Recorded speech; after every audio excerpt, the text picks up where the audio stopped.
speakers. We've got our federal MP for Ryan, Elizabeth Watson-Brown. We've got local resident John Bryant. We've got Professor in Urban Planning, Dorina Poyani, and State MP for Maywa, Michael Berkman.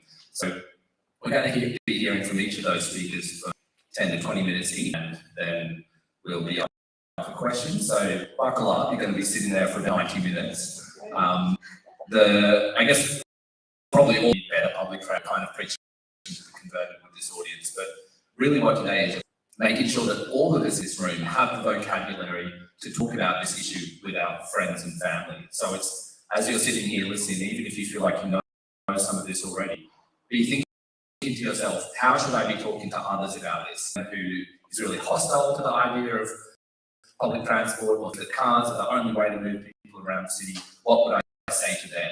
So be thinking about today. It's not really just why we need better public transport, it's about how we talk about this issue when we're speaking with others. So I don't think I need to do too much housekeeping. I've already told you the bathrooms are up the back and out the left. We might, see how we go. We've got Auslan interpreting, so if you do need better off sort of, hopefully you can all see the slides. It's sort of just space. I'm like, I don't know if you're this large, but it's lovely to be and very grateful to you for hosting. So I think there's not much more to say other than to introduce our first speaker. She's been in Parliament for just almost 12 months now. Almost a year now. So much to talk about, and we'll hear a little bit today about one aspect of the work you've been doing, but I think Elizabeth has been doing a full job as the representative for Ryan over the past 12 months, and I've been really excited to see all the different ideas she's been injecting into public conversation, and in particular, this idea we're talking about is transport in our city. I'd like to introduce to the stage Elizabeth.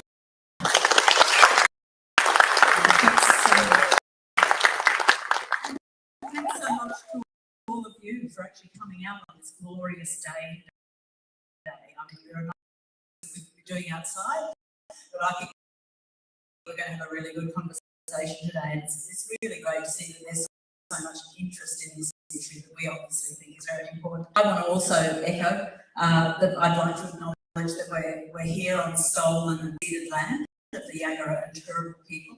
Acknowledge the deep wounds to their land.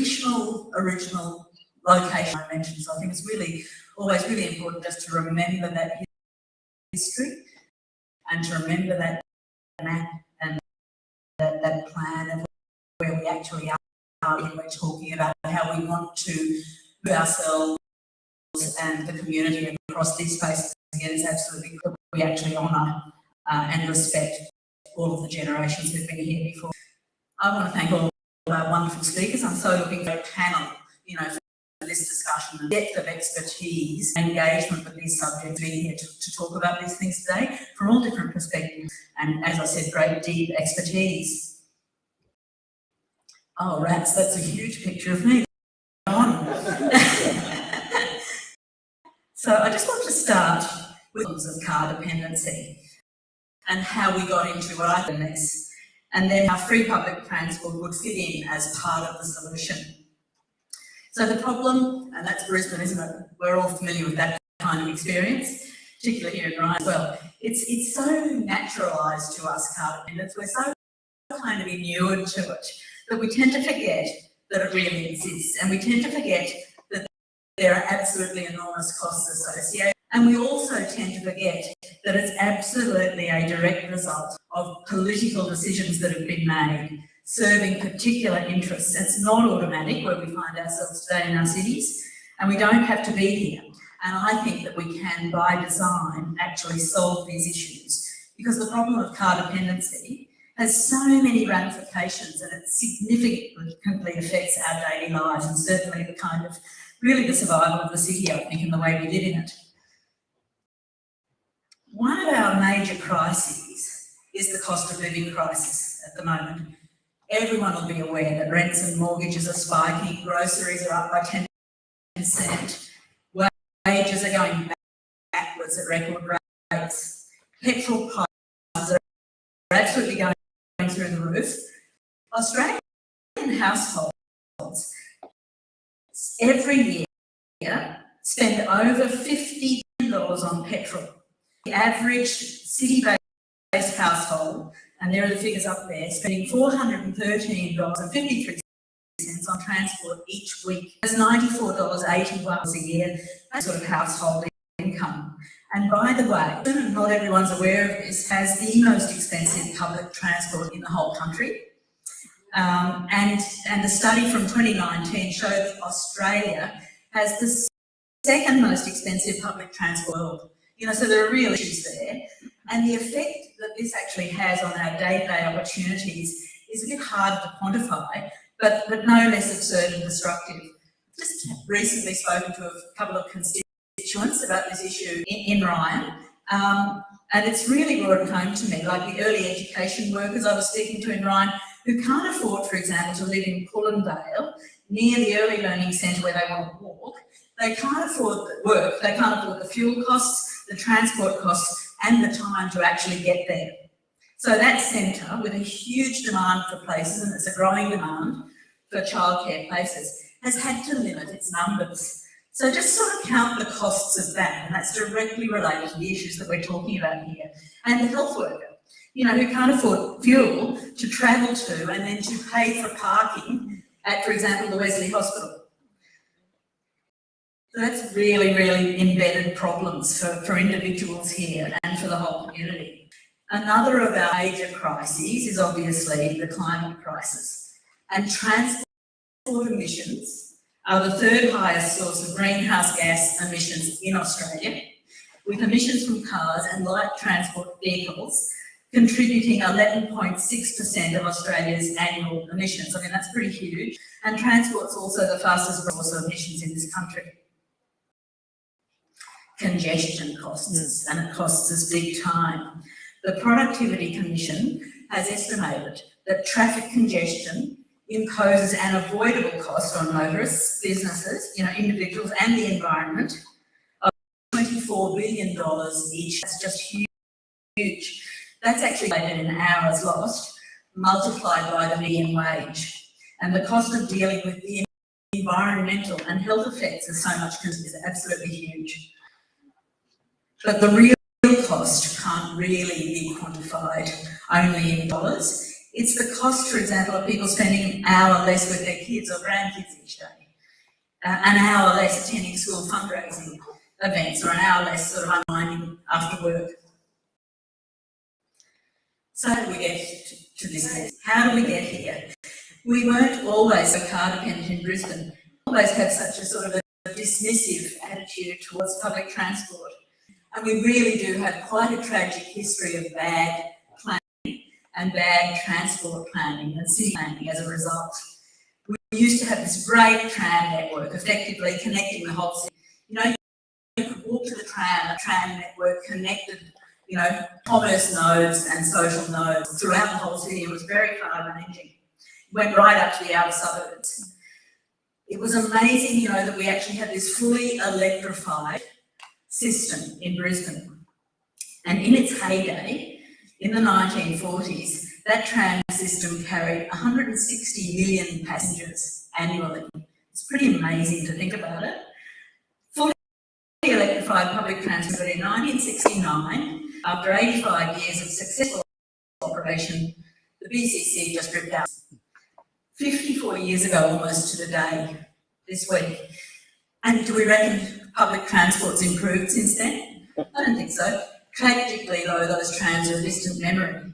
But I had the great pleasure this last Tuesday of visiting and riding three fabulous restored and preserved at the Tramway Museum in Ferny Grove, which is actually in Ryan. Very proud of that. It was certainly a kind of a sentimental journey for me.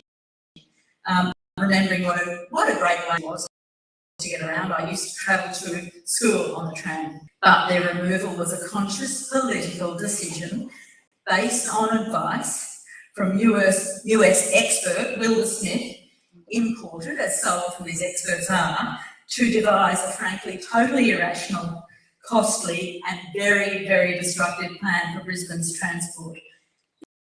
The Wilbur Smith plan. The Wilbur-Smith Plan of 1965 was essentially a kind of a ring system, supplemented by an circumference, which is now the Gateway Motorway. And that was one of the main legacies of that plan, as is the Riverside Expressway, which, as we all know, sort of effectively cuts the city off from the riverside. And that's a true example, I think, of designing for the primacy of cars over people. One of the very worst elements of this plan was the proposed ring road you see around the CBD, which I protested against in the 70s. You can see us all there. They had students being brutalised by police in some of those slides. It was pretty much a theme from the 70s. They were actually going to demolish inner urban rural areas to plough these mad roads through. So we were there demonstrating, trying to solution of houses in Bowen Hills, and we succeeded there. And notably, with the change of government in 1972, that plan was stopped. So I think that's a salutary demonstration, really, both of the power of grassroots action, but also the kind of potential role the federal government has in these issues, which I think is really important to remember. So as I said before, currency is just not natural. It's actually the result of particular interests winning out over our interests. So our Wilbur-Smith Plan was the progeny of the very sad history of the orchestrated demise of public transport aids. So when it comes to getting stuck in traffic, LA is obviously leading the world, and that's an image of one of those hellscapes there. Drivers in the LA region spend 104 hours each driving in congestion during peak travel periods last year. It doesn't have to be that way, as I said. It's actually been orchestrated. So the last train on the last line of Greater Los Angeles Pacific Electric Streetcar Network made its last run on the 9th of April 1961. Why did they vanish?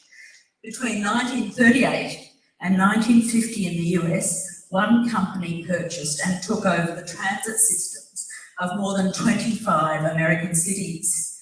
Their name, the National City Lines, sounded sort of innocuous, but the list of their investors included General Motors, the Firestone Tire Company, Standard Oil of California, Phillips Petroleum, Mack Trucks, and other companies who obviously stood to benefit much more from a future running on gasoline and rubber than on electricity and rails. So that's the absolute genesis of this problem. So to quote transport researcher Paris Marx, I quote, "The questions didn't predict car-centric consumerist futures, they made it." This resulted in our situation, and again to quote a 1975 piece from the Tribune, which says, "Public transport in Australia," this is 75, "is in a state of neglect that borders on crisis." Behind transport planning are experts, those experts again, in many cases imported, who examine the situation only in terms of immediate economic profit or loss. The most important influence on these people and their government buddies and bosses is the powerful roads lobby, a combination of multinational and local oil and rubber and auto interests. So cue our particular local expert, imported expert, Wilbur Smith, and the parallel, absolutely orchestrated demise of our originally excellent public transport system, because big influential corporations win out over us. So how are big corporations doing at the moment behind the road lobby?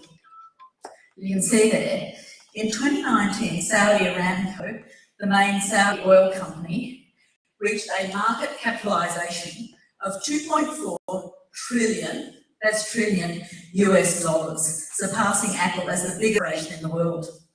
They posted an eye-watering $161 billion profit in 2022.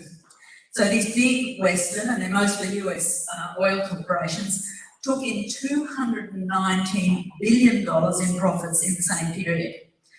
And a reasonably recent investigation revealed that the 12 big oil producers, led by Saudi Aramco, plan to collectively spend $103 million a day for the rest of the 2020s on opening up new oil and gas projects. Meanwhile, auto manufacturer profits are actually going through the roof, and they're projected to rise from a total of just over $300 billion a year to $520 billion in 2035. So while we here are sort of struggling, with the cost of living, the traffic congestion that's been imposed, growing emissions causing climate change, we need to remember that car dependency was something that was orchestrated by US car and oil companies, imported to Australia thanks to Wilbur Smith et al., and it now serves the interests of some of the most destructive billionaire corporations in the world. So what kind of city do we want? We, everyday people, not the profit interests of those big corporations. In Australia, and this is because in Australia, 5% of us live in cities and towns. We're actually the most urbanised population in the world and produce 70% of global emissions. A lot of that is from motorised private transport. So cities they're the site of a lot of the issues and the problems and the cause of them, but I think that they can also offer the solutions to our crises. And right now, as I said, we've got this cocktail of crises at the moment. We've got the housing crisis, we've got the climate crisis, and we've got the cost of living crisis.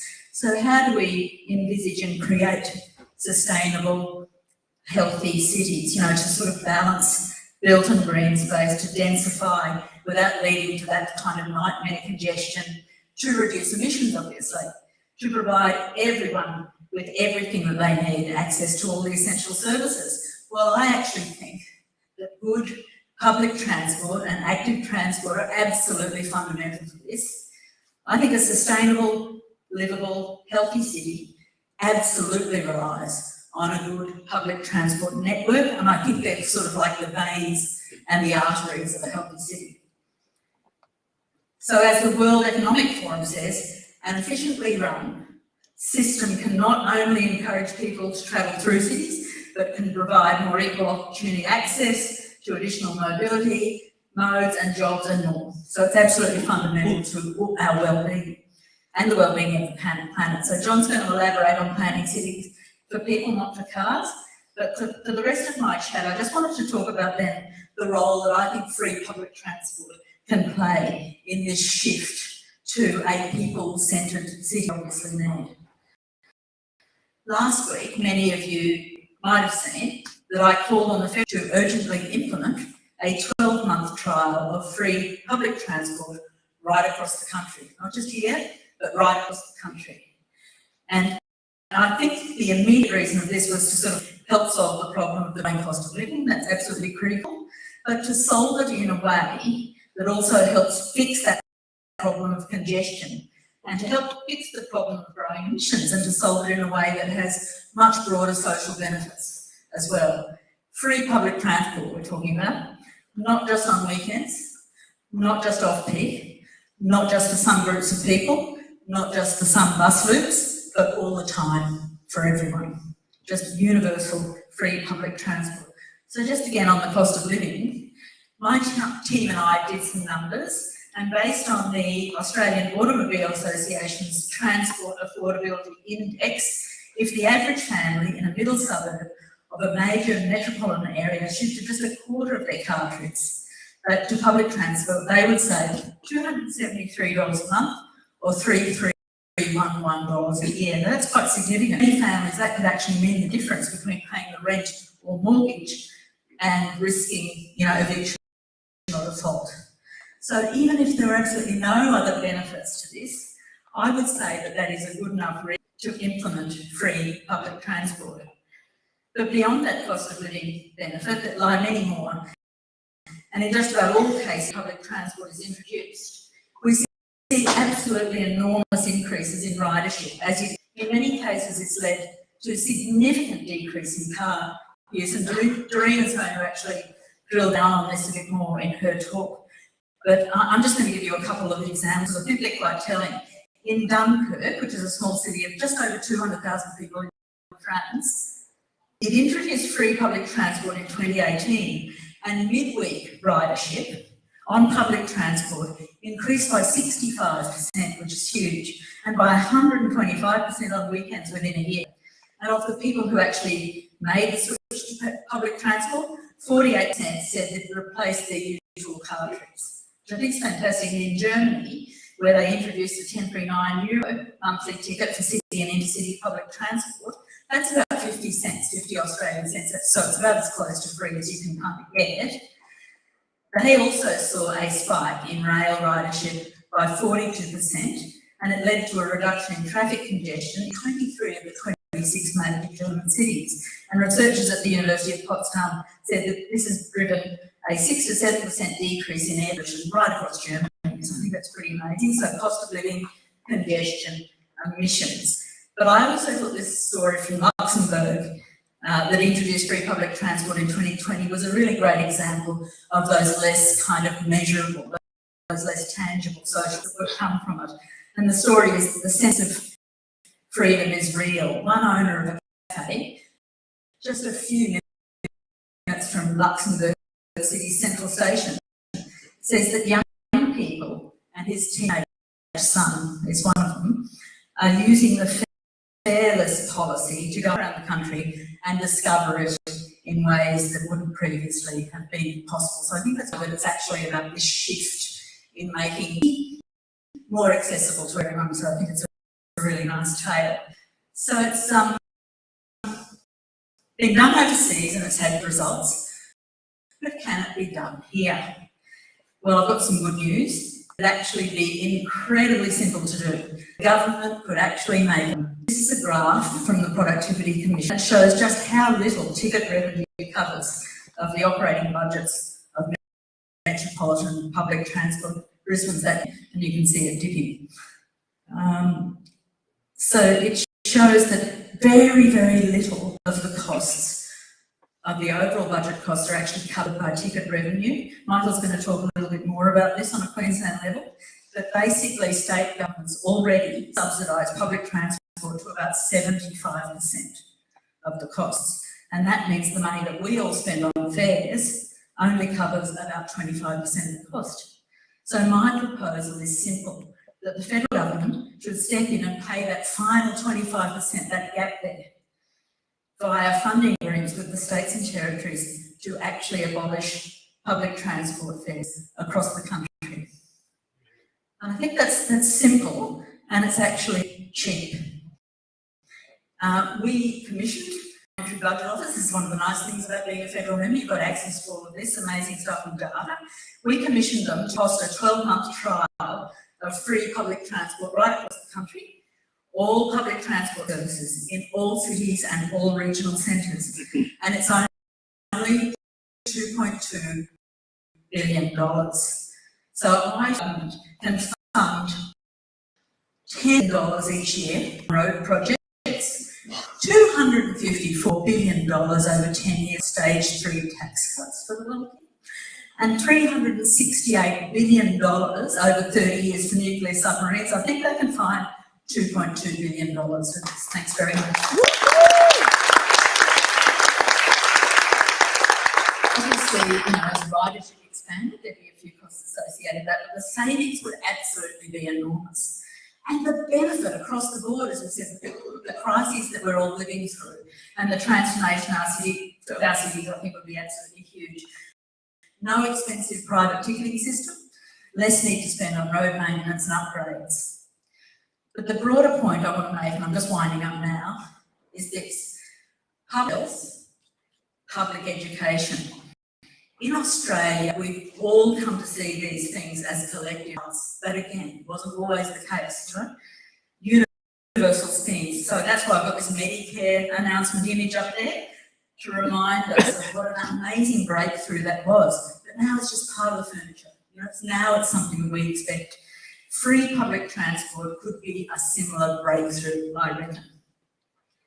We don't expect public schools and hospitals to raise their own revenue from users, so why should we expect it of public transport?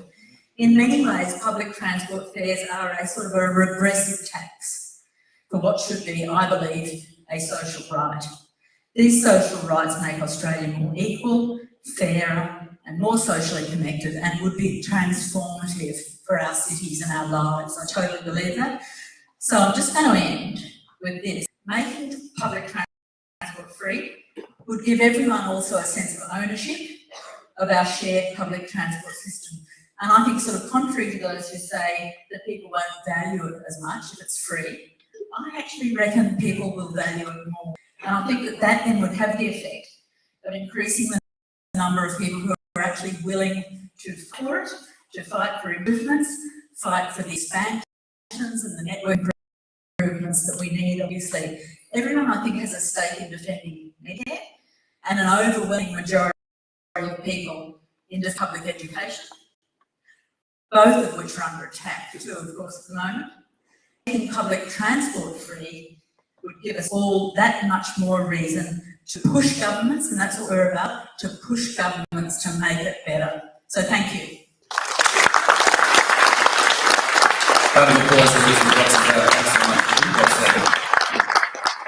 Next, I'm pleased to welcome up to the microphone is John Wright. John is a local resident, very passionate about public transport, and has put a lot of deep thought into how things could be improved here in Brisbane. Please welcome John to the stage. Thank you very much. I'm used to doing this at a barbecue or family gatherings, so forgive me if I'm not as professional as we'll cut out. All right, next slide. Let me see if I get the right button. Okay, a little big picture of me. Looking happy. I guess what this is going to be, a little bit of background about me first. So I don't represent anyone or anything other than myself. I have been the development control officer and the town planner. I did work for Queensland Public Works and Housing as town planner providing public housing. So I've got a background in cities, particularly in public housing and the challenges that people who are struggling in the housing market have for a whole range of reasons, and it's not just one. So that's kind of my passion. When I then became a business consultant, not one of the hopefully really bad ones that are out there. So what I do most days is I analyse businesses that are struggling, and I look at how to help them, particularly the people, not just and the business itself, improve the way they run their business. So that's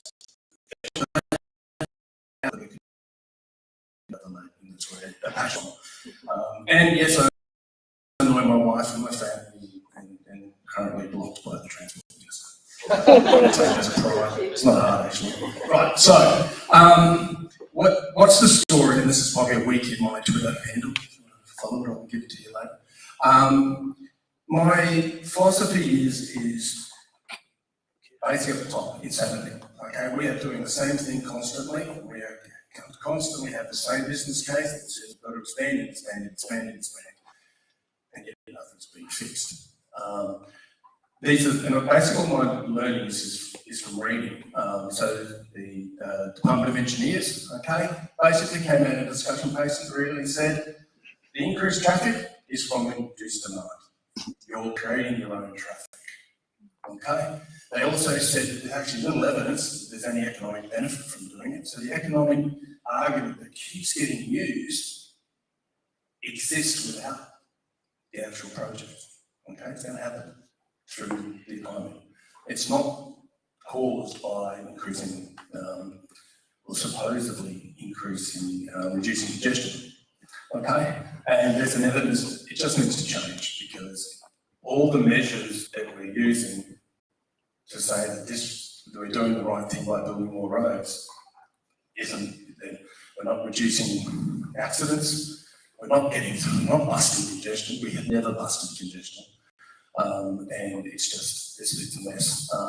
And there are hundreds of examples. The US is just full of them, where they've spent billions expanding a freeway, and the congestion was really quickly, and I'm not talking many years, sometimes it's less than a year, it's back to where it was. Okay, you created your project. So I call it, and I get in trouble for saying this sometimes, but I call it widening a road. Bus congestion is like smoking to cure lung cancer. it's actually the cause. It's not the solution, it's the cause. And there's a fair bit of evidence around that. So what do I hear on my Twitter when people are talking to me? Okay, just before I do that, and we talked on it really quickly. Actually, a little anecdote about the freeway that goes around Brisbane. It was meant to go down across the river. The Riverside Centre actually has an allowance for it in the car park. There's a gap for the freeway was meant to run through. So that shows you how serious it was taken. It'll never happen. This is something that we want to just show. Rarely do we hear any discussion about the impacts of all this road dependency, this road building, from pollution, from isolation, you name it. There's lots and lots of impacts. I love this one, which is my favourite. It's the whole conversation around, it's been hard to read, I'm sorry, but around housing affordability. Housing affordability looks great on the fringes of cities until you add the transport costs. And in fact, it flips. So what becomes really affordable is really well located. Now, unfortunately, they're really, really expensive places to live. People are lucky to get in early, but generally they're very expensive. But it shows you that this idea that, well, if we just keep building more homes out of Brickley Valley, that's affordable. They're not. They're just as expensive because the cost is in transport, not in the housing. Why this never gets mentioned, it's easy to find. Put it in Google. I'm not sure what our media do each day, but they certainly don't use Google. So we can include them. Anyway, so what do I hear? Oh, we can never do that in our city. Yeah, well, here's, too far outside the video. Here's Amsterdam, okay? It looks like Brisbane looks. They just made a decision in the 1970s to do something. So it's a political work. The whole conversation about public investment versus subsidy, a horrible subsidy. We hear that constantly. I'll talk about it a little bit more. It's our challenges that we're experiencing here in Queensland and probably in Sydney and in Melbourne and pretty much all over the world. Doesn't come through a lack of planning. That's what you hear in the political debate. Oh, we'd be better at planning that. We'd be better at planning that. They're not. The plans that we're putting in place today are making it worse, not better. And they're decisions. They're political decisions that need to be made. So if you look around and go, because you talk to a lot of people in barbecues and they'll say, oh, but they just need to build more. They need another lane, build them all. They're just not spending enough. The problem is, if they keep doing that, it will just get worse and worse and worse. So you can see this little graph here, South East Queensland. I've actually got a better one. I'm actually a member of Back on Track, for our Back on Track as well. 1976, the mode share for driving was about 78%. It's now 83. And it's been 83 for almost 20 years. So we've spent 27 years and we've made it worse. Okay, so this is this fact.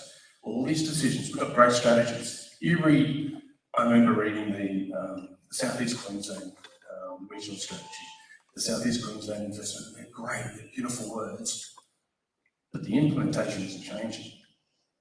We've got all these great strategies, but we're going to keep doing the same thing. And when you do the same thing, we get the same answer. The other thing, the other cost, that cost, people say, yeah, we can't afford it. Top right-hand corner, okay, actual tax subsidy for driving. Now, whether it's 6, 5, 4, 3, it's more than public transport. So this whole conversation now, we can never afford public transport, to increase public transport. The real question is, we can't afford not to, because every person is generally made to drive. Okay, most people our cities control how we drive, how we get around. I mean, I caught the bus today, okay? 4 buses a day on Sunday, didn't turn up. Okay, it makes it hard. Okay, so we're forced to drive as a society. Now, most of that's in health. Okay, what's our number? One of the biggest problems in Australia at the moment? Health. Okay, so we're driving health problems because we're forcing people to drive. Okay, yeah. Look at these cities around the world. There's a lot of examples. They made the decision early. They're making decisions now. And it's provide the right solution, provide the right outcome, it changes. Now, I know I've only got 8 minutes, so I'll keep going. Yeah, the money's definitely available. Have a look at these. This is the Marucci interchange. It's almost the same. Now, there's any engineers in the room, and traffic engineers might love it, but it is almost the same. Here's the M1. I can't even remember where the other two are. The old conversation around the Northwest Transport Corridor. So the billions are there. The billions and billions and millions of dollars are there. They're just being spent wrong. Okay? Yeah. This is trying to achieve the outcome that they had, and where we go. Right. So what's going to change? Basically, we've got to plan our cities differently and a wider range of housing. That's also a housing choice conversation as well. Public and minimum parking. That doesn't mean there isn't any parking. It just means you let the market work it out. In some places, you might say that there's zero parking, like downtown CBDs. We've got to slow down our streets, and we've got to change the way we're planning. At the moment, you'll read all the releases for business cases. Traffic will grow to 156,000 cars per day, whatever they want to put. Okay, the only reason that's going to occur, and the only evidence they have to say that that will occur, is the last business case. You do all the research, check all the research, you will find that they're predicting their own outcome, and that justifies the project. Creates the outcome. It's perfect. It's a perfect world. So a lot of discussion around going away from predict and provide to what they call vision development. I'll keep going. So John's going to jump in. Some of the things that obviously there's really big conversation which I think from the Netherlands is this whole integration between cycling and transit. It's the perfect mutual relationship. The two go hand in hand. Cycling is local as well, but it is also a great way to make the catchment areas for public transport easy to get to. Now, all of this is the answer. All we know at the moment is that answer is not working. We're getting dominated by cars, we're providing for cars. So we're actually stopping people from choosing. We need to bring it back to an area where it's like cycling's safe, public transport's fast, frequent, connected, easy and logical to use. So people will make a choice. And people then generally make that choice because it's easy, it's free. Right, I'm really in trouble. Okay, yeah, we need to change our bus routes. We've got the Wanderers, we've got the busway, which has been fantastic. It's scary in the stations. Buses arriving every time. Oh, no, I've done the wrong. Forgot the. Just click off that.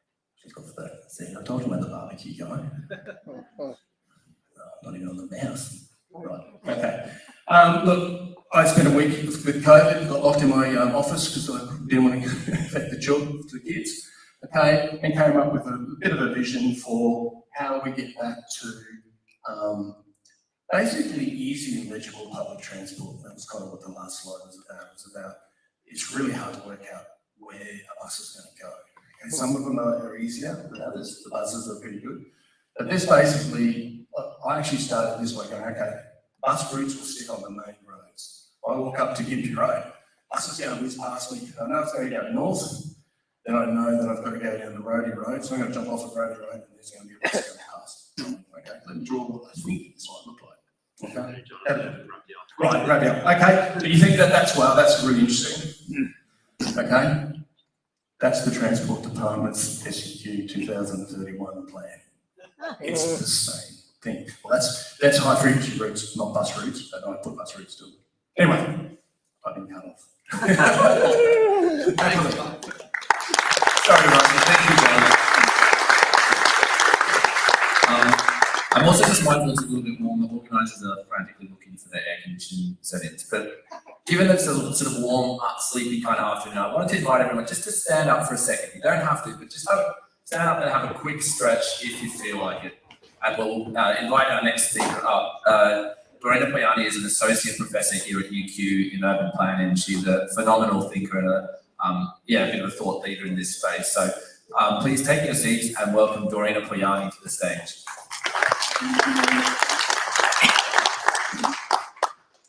Well, Libby and Mike already made a lot of great points about sustainable transport. So in my presentation, I will give you just the latest facts around fare-free public transport. So I read a bit the academic literature to prepare for this short presentation. So that's what I'll do. First, I wanted to make the point that this is not a new idea. Various types of fare-free public transport have been around for 2-3 decades now. And in this map here, I've put together the cases where the system covers a whole city as opposed to just a single line like the loop that we have here in Brisbane. If we include those cases, there will be many more out there, but full systems that run for free for users, we have around 100 worldwide.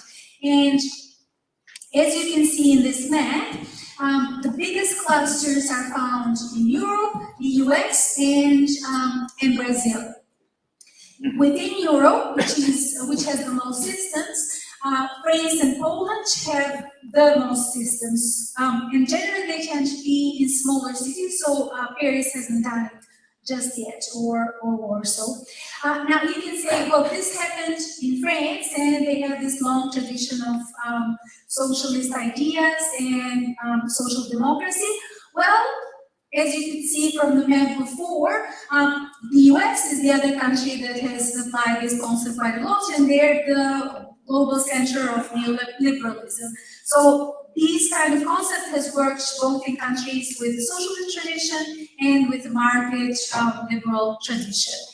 And once the systems have been put in place, I mean, there have been a few cases where they've had to stop the scheme, the money ran out, etc. But generally, people have liked these types of schemes so much that they have been resilient to changes in government even. So if the government has shifted from left wing to right wing and vice versa, the systems have remained in place. That's what research is showing. Now, there are a number of concerns that people typically raise when full fare-free public transport is proposed.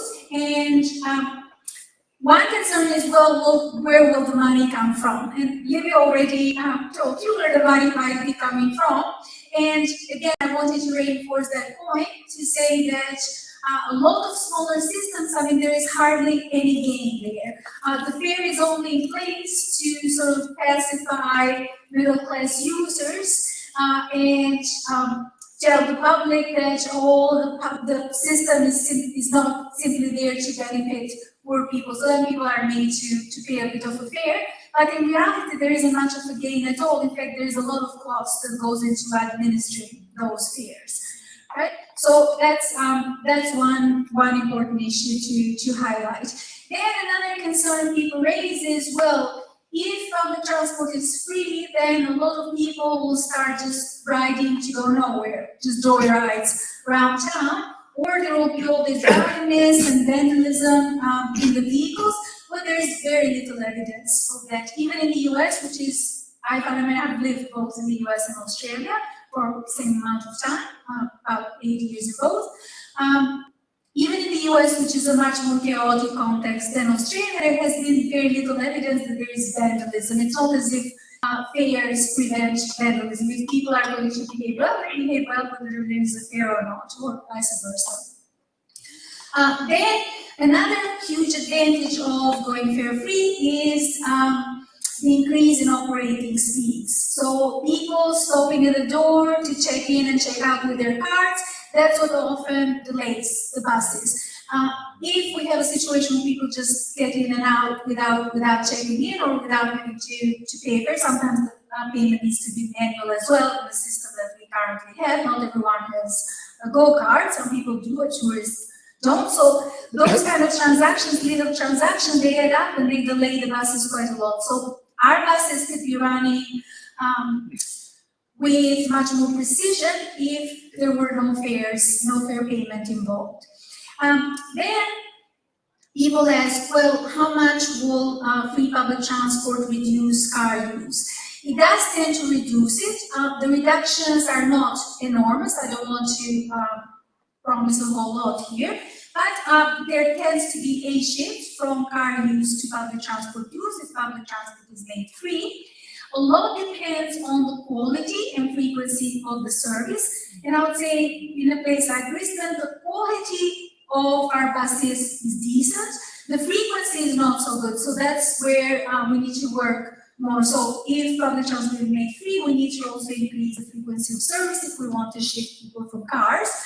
And then a lot depends also on the price of gasoline, how much it costs people to fuel their cars. If that cost is high, then with free public transport, more people are likely to shift. And that's exactly the situation we're experiencing at the moment. We're experiencing increasing gas costs. So we can expect to see a shift there.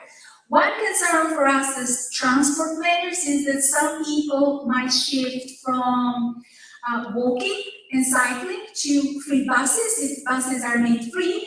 So that's something we need to think about as well. We need to make our bike infrastructure better so then people keep using their bicycles. Right, by improving one mode but not another, obviously the improved mode is going to absorb more users. Then I want to stop a little bit longer on the case of Tallinn, the capital of Estonia, only because this is the largest fare-free public transport system to date, and it's the one case where the city was a national capital and a first-tier city within its nation.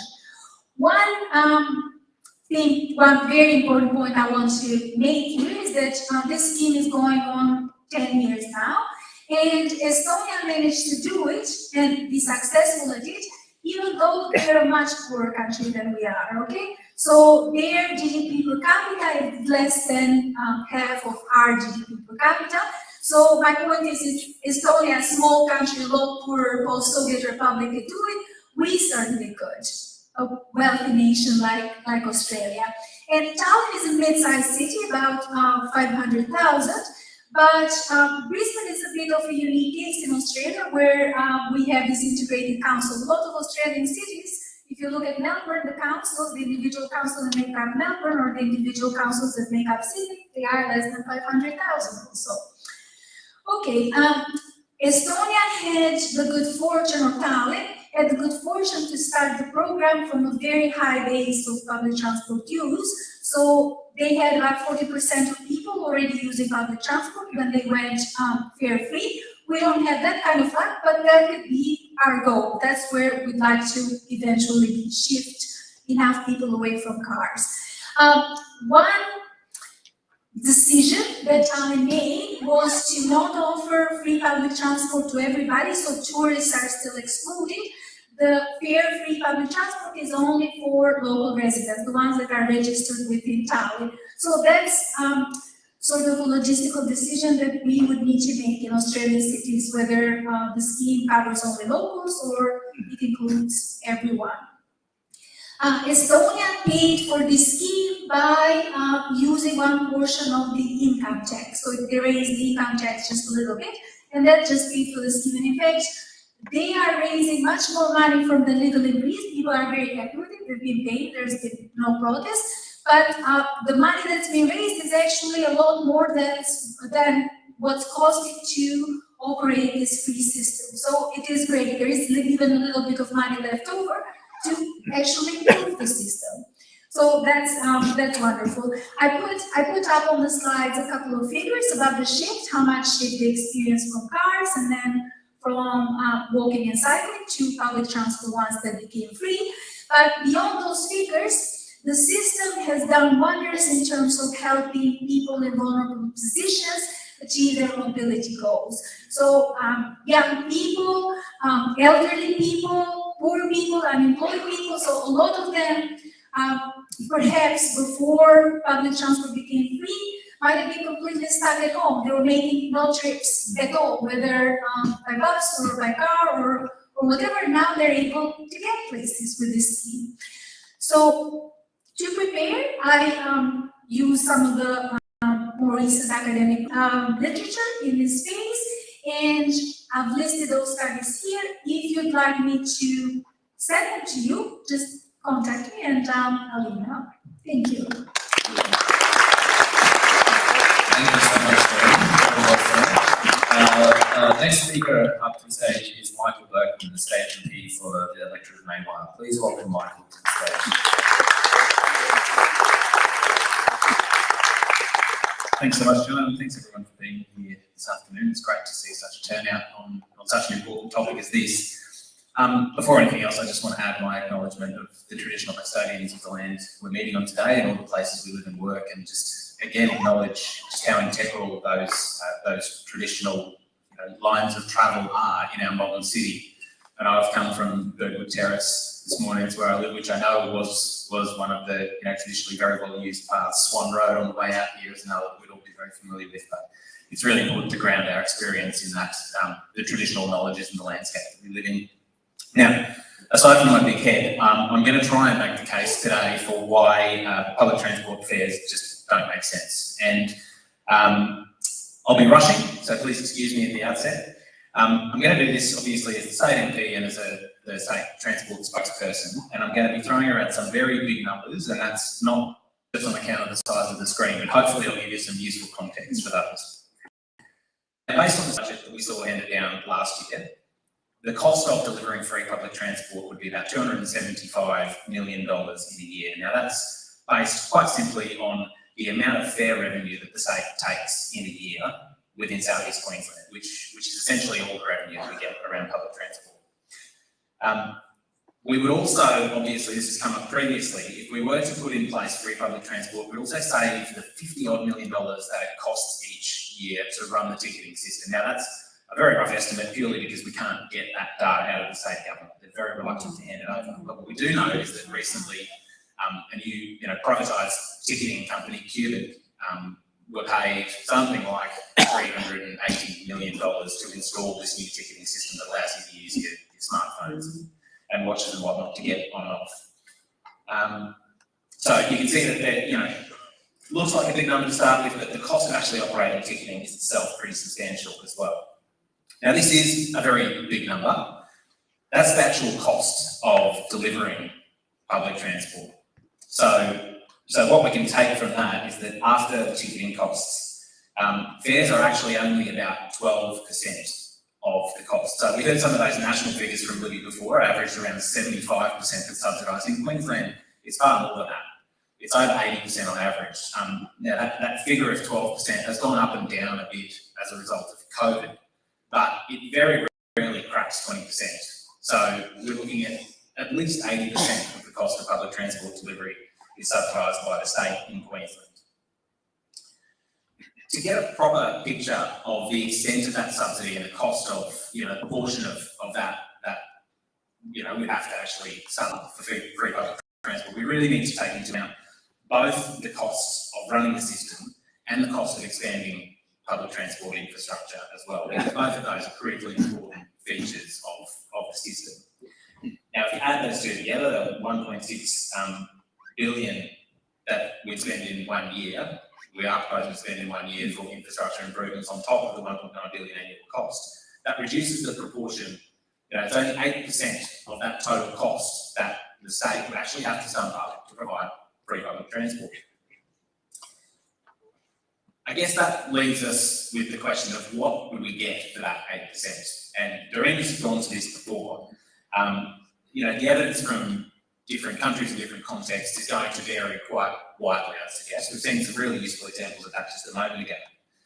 But I think probably the most useful comparison we have comes from the New South Wales IPART, the Independent Pricing Regulatory Tribunal. They found that free public transport in Sydney would increase patronage by 40%. Now that is an absolutely staggering figure. That's the kind of increase in uptake that we couldn't possibly hope to achieve through any single infrastructure upgrade or improvement in and around the southeast corner. So, we've got to bear that in mind. When we're talking about the potential benefits, we obviously can't know for sure what that increase in uptake is going to be, but if we take this as a useful guide, it should be a no-brainer. Now, Libby's gone to this before. We obviously need to continue to expand the public transport system so that it continues to improve, so that the frequency, the reliability, the coverage all continue to improve over time. Which essentially means that that pie we were looking at before, we need to grow the whole pie, which is an expensive, business. Libby's already talked about the work that she and the federal team are doing around scrapping stage 3 tax cuts and all of the additional, all of the additional cash we have available for this sort of investment if we took those steps. But we also need to compare public transport spend with what we spend on roads each year. Now, if we want to talk about big numbers, I could have tried to make it a little bit bigger, but I think the point is well made. $6 billion a year that we spend just in Queensland on building and maintaining roads is an absolutely staggering figure. And that, $275 million for making public transport free just pales in insignificance.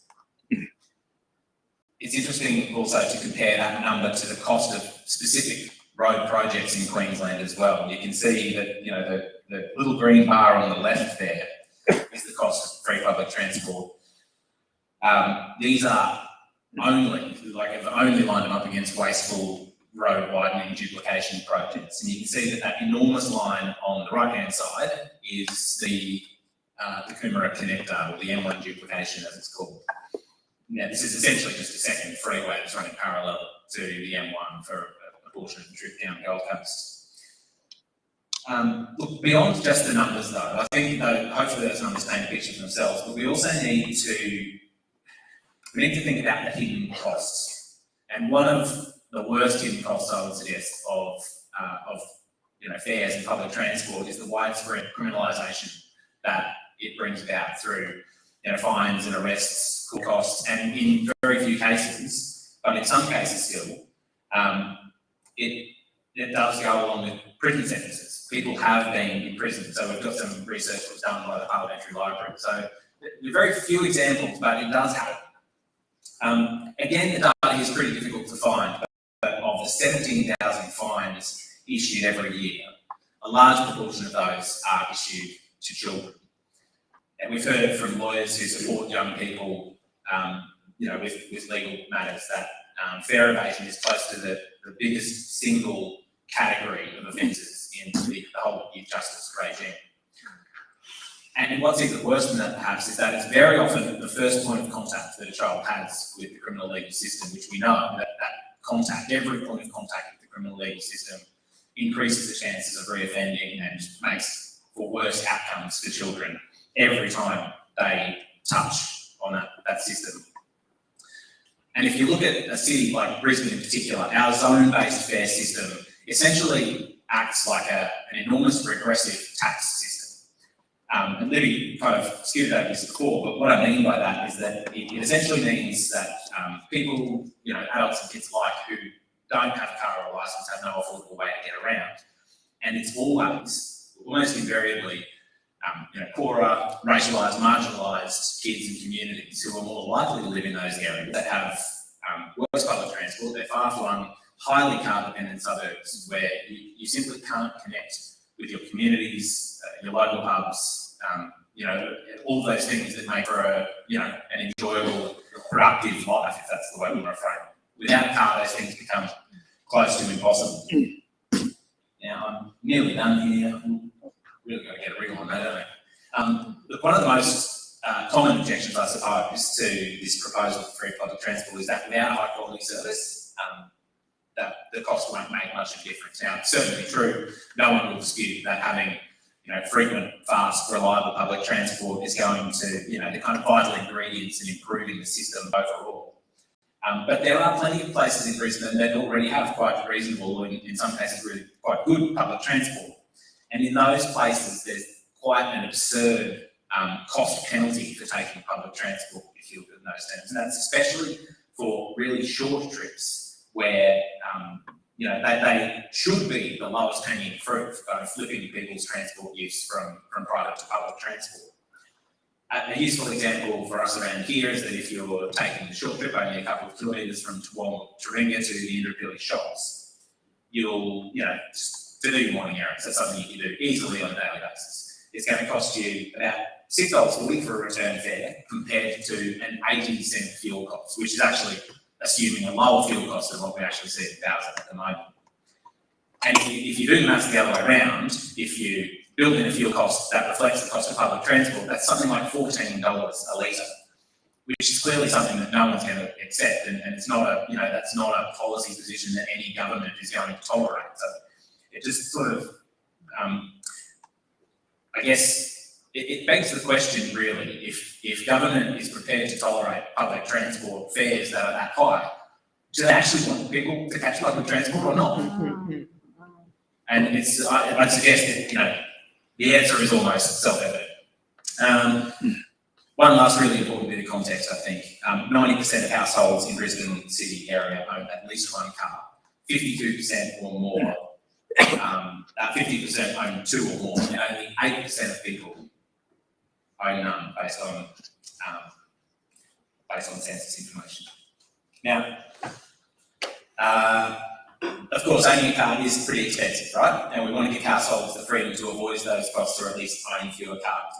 Now, that point might sound contrary to the point that I just made before, but it's important to recognise that most of the cost of owning a car are one-off, like they're expenses like loan repayments, rego, insurance. They're non-negotiable costs that are one-off, effectively sunk costs. You don't have to reconsider those every time you're making a decision about your journey.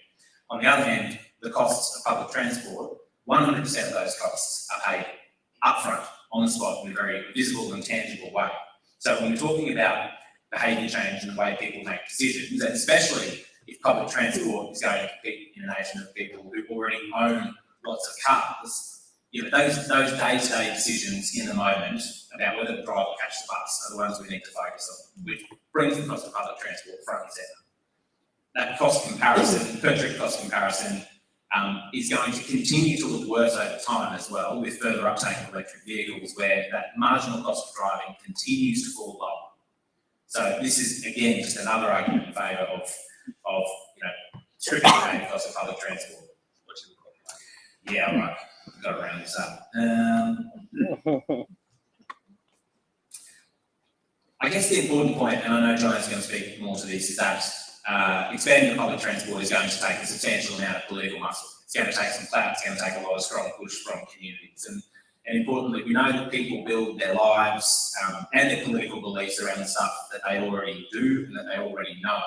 So free public transport offers a way to, in essence, expand that constituency, political constituency of people who are going to demand good public services, not just good, free, frequent, reliable public transport. But if we're going to see that shift happen, we need that 90%, those 90% of people who own a car outside. So if, that cocktail of crises that we spoke about before, we are facing this cost of living crisis in isolation, and the climate crisis, of course. If we really want to expand the political constituency for that, and if we really want to address the climate crisis urgently, with the urgency it demands, and with a rhetorical question, what better way is there to start by just switching off the go card readers on all our buses and trains?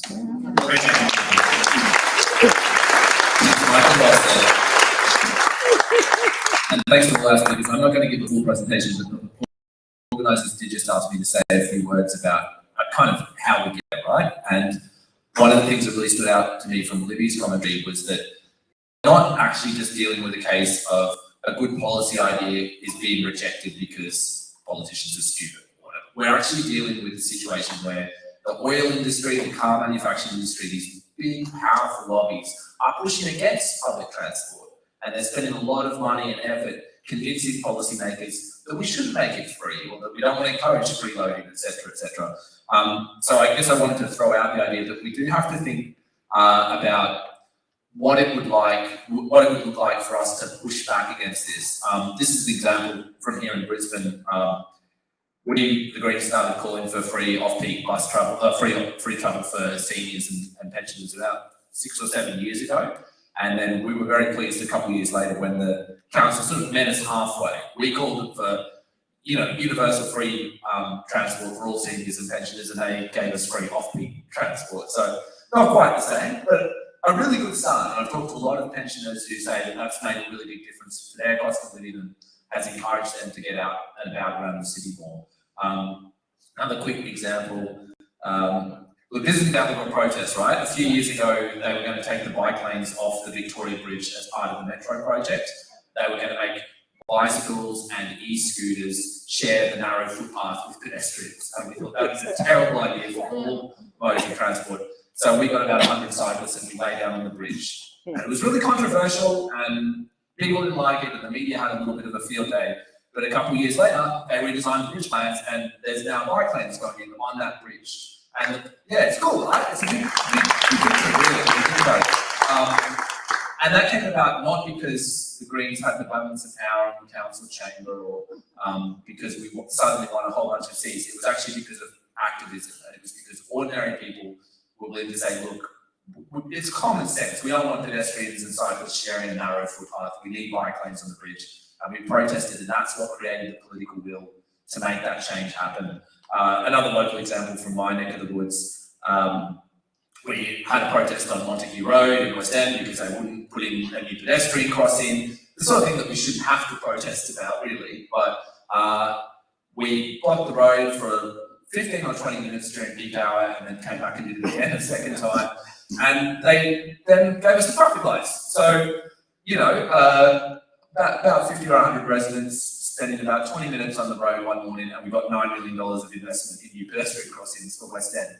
And so another example of the fact that if people are willing to organise collectively and push back, we can make positive change. And I think sometimes when we talk about something like free public transport, it sounds too big and too difficult and, oh, that's a lovely idea, but it'll never happen. Actually, as Dorina already pointed out, there are other cities that already have this. As Michael and Libby pointed out, this is something that we can afford to do. In fact, it would be cheaper than continually spending billions and billions on widening roads. As John pointed out, we can't afford to continue doing what we've been doing for the last several decades. This is actually an essential shift. But it's not going to happen unless all of us here in this room start to push for it. That doesn't just mean protesting on the street, it means pressuring elected reps with petitions and letters, it means encouraging people to vote for parties that are advocating this around election time. So it requires a broad range of strategies, but we do have to be willing to engage in protests. This next slide is a little bit cheeky, and I'm not necessarily advocating this, but this is from Chile, when they increased fares by 4 cents, and they burnt down dozens and dozens of ticket booths across the country and sparked a massive revolution. And I don't think we need to go that far. But I think it highlights something to me, which is that in Australia, we've actually become so passive and so comfortable with the idea that we're getting ripped off when we catch the bus. They ratchet up the fares like 10 or 20 cents every year, and we just accept it. And we just say, oh, I guess that's how it is. Bloody government's putting the fares up again. Why are we not pushing back against that? Why are we not saying this is a grave injustice against the lowest income members of our society? People who can't even afford to own a car, who can't afford to pay for petrol, and we are continually punishing them by jacking up the fares. In other countries, when governments try to do that, people do take to the streets, they do protest, they do push back, and yet somehow in Australia we're so embedded in this car-centric culture that we just let it happen. So I throw that up there not to encourage you to go set fire to ticket booths and buses, but to think about why is it that we are just content with such a manifestly ridiculous system where your tax dollars, billions and billions of your dollars are wasted on poor transport planning decisions that aren't backed by the evidence, when there's a sensible alternative of making public transport free and making it more frequent. So I guess I just wanted to offer you that suggestion that it's great that we've got elected reps like Michael and Libby and Greens councillors, etc., all advocating for this stuff. But I don't think it's actually going to change. I don't think we're going to be able to counterbalance that massive lobbying effect of those big car industry corporations and interest groups. We're not going to be able to push back against that simply by having a few more Greens in Parliament or voting Green every 3 or 4 years of election time. We actually need to be thinking about how else can we push our elected representatives. But the lesson we do have from that first example I showed you of the 3 seniors, the transport, we didn't have to protest about that. They did it because they were losing seats to the Greens. So it's a combination. It's a combination of having people on the street and threatening them at election time. So I just wanted to throw that out there and get people thinking about how it's not just up to us to sort of wait for this stuff to happen. It's about us to be pushing for it and talking to your friends about why this isn't already a reality. If a city like Estonia, which is comparatively poor compared to Brisbane, if Estonia can do this, why the heck can't we? So I'm going to leave it at that, but I'll now invite our 4 speakers up to the stage, and we're going to take a few minutes of questions, but thank you all so much for listening. Please give all our speakers a round of applause.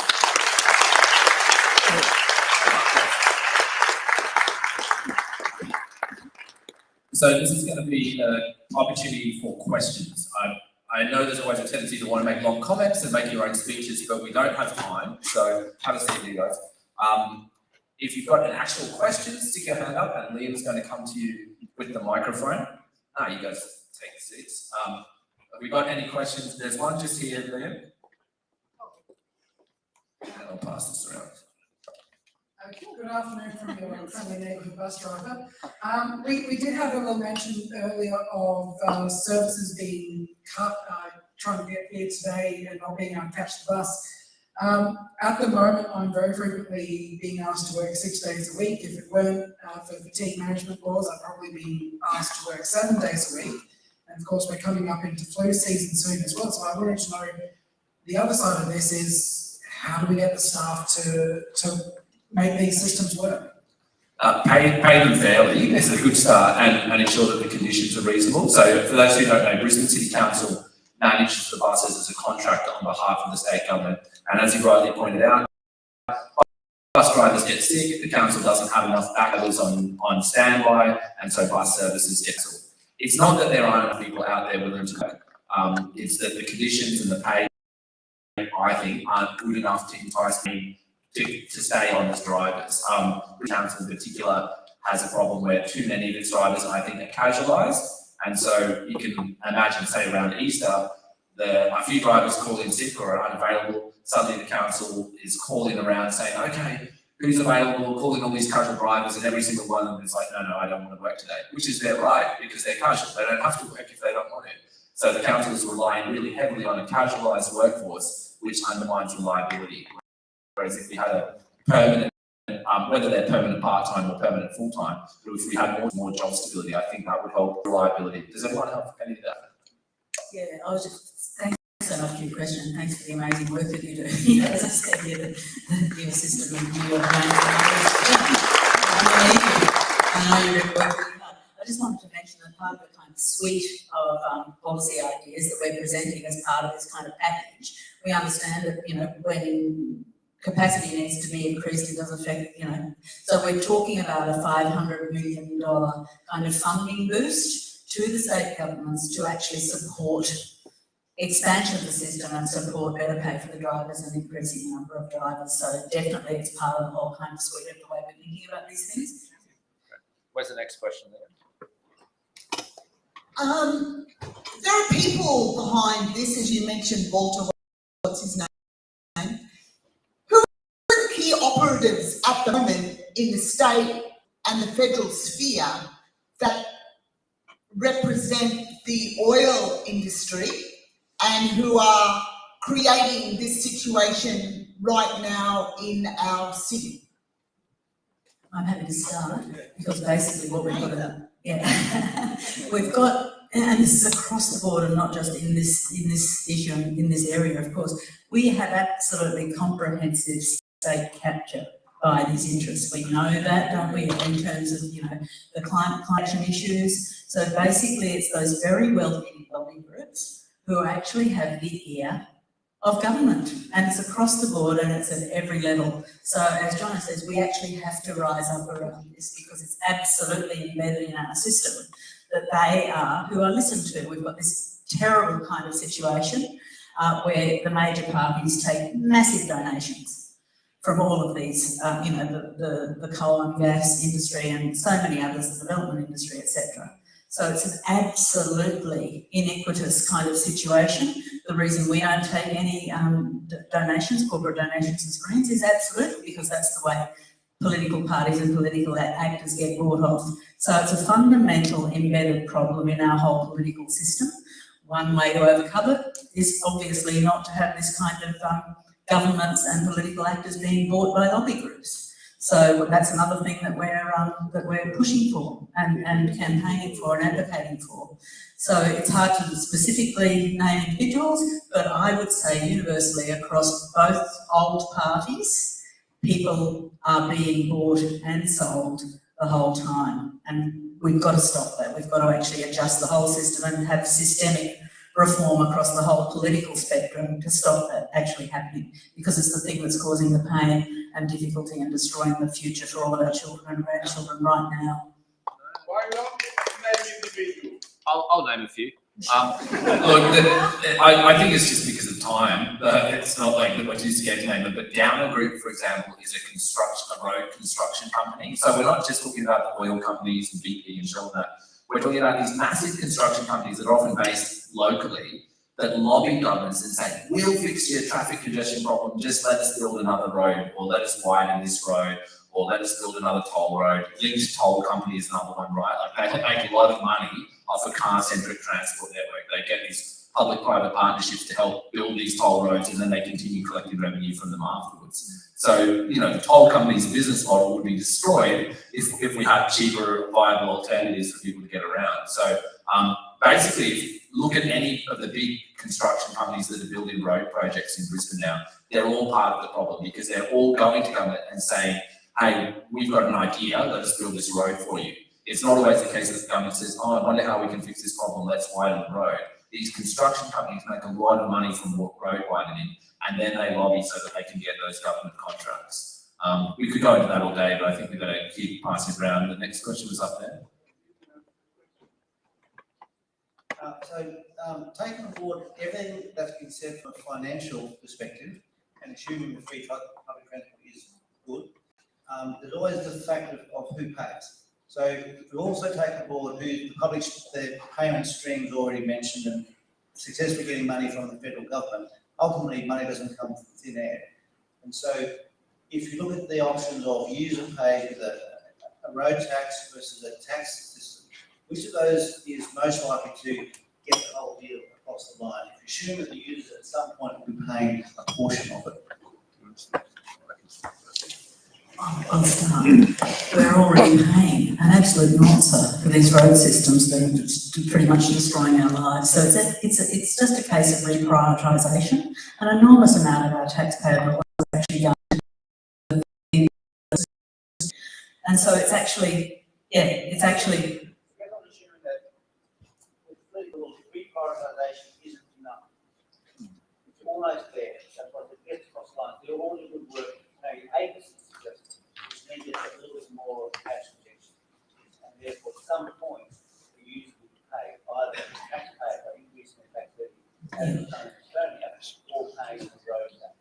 I hear you, and I think we're already paying a lot of tax on these other systems that actually aren't servicing us. So what we're not necessarily suggesting us paying more tax. We're actually suggesting maybe that some of those multi-billionaires ought to be paying a fair rate of tax. The oil companies who are creaming profits off us the whole time, coal and gas companies who are moving their profits overseas, why not just tax them too? So it shouldn't be us, and it shouldn't be those kids out in outer suburban areas who are basically subsidising with our zonal fare system this public transport for all of us. So honestly, it's not necessarily about injecting more money out of thin air into the system, it's actually about the reprioritisation and making everybody pay their fair share of tax, and I mean everyone, and those big corporations. That's what makes the difference. At the moment, they're ripping us all off because their profits are going overseas and they're not actually paying tax.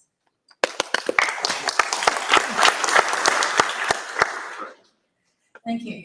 Just coming to a point from Dorina about whether it be only citizens or whether it be tourists as well. I would like to suggest open it up to tourists. Everybody gets it for free. Can you imagine the advertising campaign? Come to Australia and go everywhere for free, as well as the interstate dynamics from Melbourne, Sydney, Hobart, Perth, that you can go anywhere and you can just jump on a bus for free. I think that'll make a huge difference in pushing, and as I say, as a tourist aspect, it's all in it, I think. And so you get the tourism boards behind you as well. And that's a big industry side. Thank you. Let's take those as comment points. I agree. I mean, we don't have to do it exactly the way Estonia did it. There are different ways to design a scheme. It can be for all tourists, or it can be for tourists that are Australian citizens. For example, people that come to Brisbane, they come from other parts of Australia. There's different ways to do it. The point is the concept itself is very good, and the details can be worked out. I just want to add really quickly to that. Maintaining any kind of ticketing system defeats a large part of the purpose, in my view, because of that additional cost to the state of maintaining the go-kart system. So this is just a statement in strong support of your suggestion. I want to ask a question about active transport, because the thing is that given the large amount of money that needed for the cars, there's hardly anything left for active transport. Like for example, to Wong, for example, when I was about 2 or 3 years ago, I was driving through to Wong to work for the city, and I got crashed into by another cyclist. I almost got hit by a car, thinking that he had the right to get on the curve. So I think you need to look at active transport and cycling. I mean, even the Green Bridge, I'm really waiting for that, because that will make it more paths for people to get using active transport to get places. Yeah, look, I'll respond to that really quickly. That obviously the focus of the presentation today has been predominantly public transport, but I completely agree that our active transport requires much more investment, and it plays a really important role alongside better public transport. And I think, I can't remember which presentation it was exactly, perhaps it was John, demonstrating where the linkage between public transport to those active transport, for active transport to the public transport nodes is really vital. We actually hosted a community ride just a couple of weeks back to fill one of these really glaring missing links in the cycle transport network outside Inverbilligy State High School. So we're working in that space as well. And again, the similar arguments carried through the state and councils for that matter are spending an absolute pittance on active transport compared to the roads budgets that they roll out every year. I might just point out that we did, I think, promote that this session would finish around now. Are people happy if we hang on for another 5 minutes for a few more questions? If you do have to sneak off, that's fine. No one's going to be offended if you have to leave, but let's take a few more questions as well. Thanks, great presentations and powerful reasons to make public transport free, and I hope it comes to pass. Working towards what will hopefully be that 12 months trial at least, I think it would inform the consideration of optimising the uptake of public transport. I mean, Dorena, for instance, pointed out that it might not be as pleasing a reduction in private transport as we would like. And it only be worth really considering what are the barriers to the better uptake of free transport if that occurs. I travel the Centenary Highway daily, and it's incredible how much quieter it is in school holidays. So clearly a lot of the transport is parents transporting their kids to school. And informally I've heard it might be safety issues, it might be transporting sporting and music equipment to school. I'm perceiving that's hard to do on public transport. So I think we need to think that through. And also just the linkages between home and the start of public transport node, and then the finish of the public transport node and the final destination. Maybe for some people, maybe smaller shuttle buses might be an option, or just to improve those linkages. I'd use the cycle way, except I couldn't get safely from my house in Chiringa onto the start of Centenary Bikeway, for instance, and then there's no shower for me at the final destination. I think those are all great points. I don't think we have time to have a long discussion about it, but just to reiterate that this is one piece of the puzzle, and you're right, there are so many other barriers to using public transport, as our speakers have said. It's frequency, it's coverage, it's accessibility. There's so much to be said in this space, but we might just continue to focus on questions if anyone's trying to keep the questions nice and specific. Thanks. Schools and universities are back tomorrow. Has that been turned off? Hello, can you hear me? We can hear you, but I'll repeat the question. Schools and universities back tomorrow and problems multiply. Nothing more evident where I'm obviously on Avenue single lane choke to the, or the choke to the single lane Taylor Bridge. What my question is, how do we encourage people, and it'll be evident again tomorrow throughout the, where I live as well, to children, students, youth students, etc., to take public transport for that to happen, and we'll see it again tomorrow. Yeah, so the question for those who couldn't hear it was how do we encourage people to switch to public transport? I guess making it free is a big part of that. Does anyone have? Look, interesting about the conversation about free, and I don't know if anyone's out the touring world, it gets into a real hot debate between you can't have free because you can't have frequent and transport.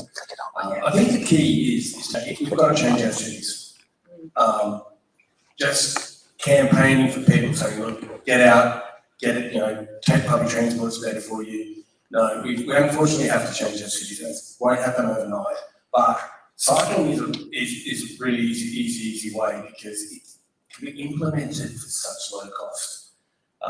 And one of the big things we've got to really get our head around is that the travel we see today can't be the travel we have tomorrow, because the travel we've got today is being influenced by all this road building. So we do have to change how we get around, where our local shop is, where we go. But we've got to start. That's the problem we've got. We're not even starting. We're just saying, trust us, we've got this covered. It's been 30 years and nothing's changed. So, but the cycling ability of our communities and the mixed use, mixed housing, will play a role. I mean, Auckland has seen a massive change because they changed their zoning to allow more choice of housing. So it's, unfortunately, it's not going to happen overnight. Unfortunately, I think we're only going to have time for like 2 more questions. I'm really sorry about it. I can see each hands going up. I just did want to remind you that you can find our emails pretty easily, and there's no reason that you can't put questions through at a later date. And I'm sure Libby and Michael's staff will be more than happy to try to get back to you. So I'm really sorry we haven't allowed more time today for the questions and discussion, but let's try this one down here. And if that doesn't work, I'll give you this. Thank you. Can you hear me? Yeah, that's all right. My question is about the Olympic Games, that it's in 9 years' time. And hearing all these brilliant ideas, how soon can we get all this stuff going so that tourists who come for the Olympic Games can get on the bus for free as well, and the ferry and the train? And the Olympic Games should be an absolute opportunity for a legacy for getting all of this stuff sorted. Other sensible and more mature cities around the world have done it. They've delivered affordable housing, by creating athletes' villages that then become, opportunities to house people affordably, rejigging the transport systems, replanning the cities around green space and all of that. I am so sad to say that I don't think anything like that is happening in Brisbane. And again, we just do not seem to have the oversight and the vision to actually think about something like the Olympic Games as a catalyst for rethinking our whole city. I mean, there's going to be so much money being pumped into it. It really needs very sensible and very creative design and vision and to drive these things. I fear it's not happening, and there are already mad and wasteful things being proposed in Brisbane. So it's very shattering and disappointing. The Olympics should have been an opportunity to get so much of this stuff sorted. They did it well in Barcelona and lots of other cities around the world. For some reason, and again, I think it could be well to do with the capture by the lobby groups and where the money comes from in Australia, is the reason that we're not doing this. We don't seem to have a visionary Olympic authority to actually deliver it for Brisbane. That's something we all should be, as citizens, be fighting for as well. Okay, that was question. Thank you, everyone. I am a proud e-scooter rider because it's way more cost effective to get from Toowong, which is an incredible transport hub, to the city on a scooter. My question though is, you suggested that we lobby our politicians as a citizen of Ryan and Maywa. To lobby them. I think you are. What can we be doing? Everybody in this room, what action can we take next week to contribute to making this happen?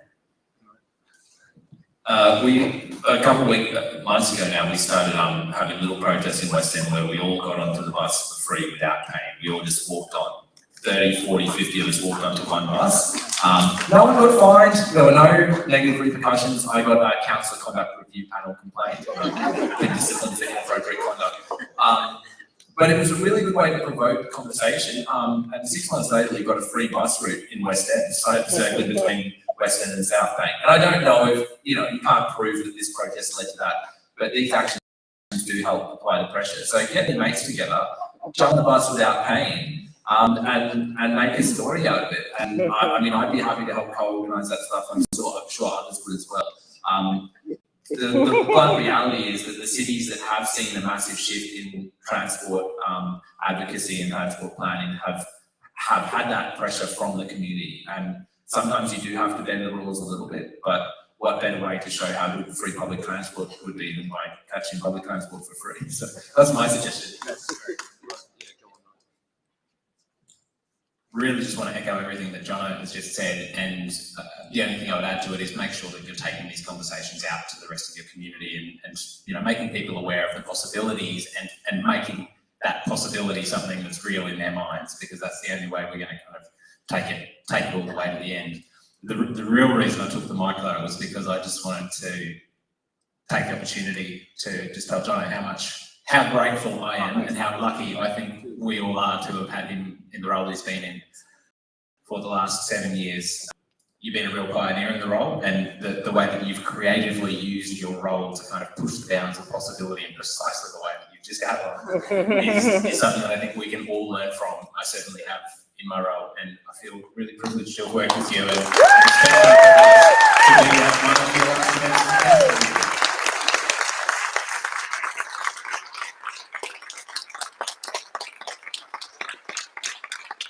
I think unfortunately we should, thank you for that, Michael, it's really lovely. I think we should end it there and let people get home. But I believe, I don't know if the slides are working, I believe there's a post or two up on Libby's page inviting comments and further feedback about what's been discussed here today. So if you did have more to say, or you really wanted to make sure you got your point across and you've missed that opportunity, jump onto social media and feel free to let rip. Like, write a whole essay, someone will read it, we'll try and comment on as many as we can. Thank you again to the volunteers and organisers who've helped put this all together, and thank you also to our 4 panellists for their presentations. Thanks for coming along, everyone. It's been a pleasure.